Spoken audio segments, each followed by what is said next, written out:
I'm Danish, I'm left-wing, and I'm an internationalist. But the real main reason I'm here is that I believe in democracy.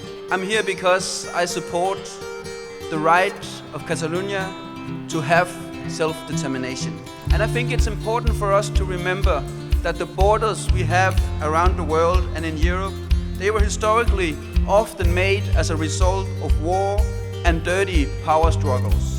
Modern border disputes, modern discussions about self-determinations should be settled in a democratic and peaceful way. In 2009, there was an agreement between the Kingdom of Denmark and the two autonomous regions of Greenland and the Faroe Islands. In this agreement, it was made clear that the people in the country of Greenland, in the country of the Faroe Islands, has the right to self-determination, have the right to independence if they want. This was not something that fell down from the sky.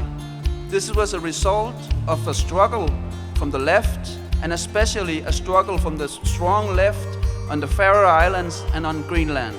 The Danish parliament was the first parliament in Europe to have a discussion on the question of the Catalan independence. And I'm very happy to tell you that there was a large majority in the Danish parliament who called for a democratic and peaceful dialogue between Catalonia and the government of Spain in Madrid.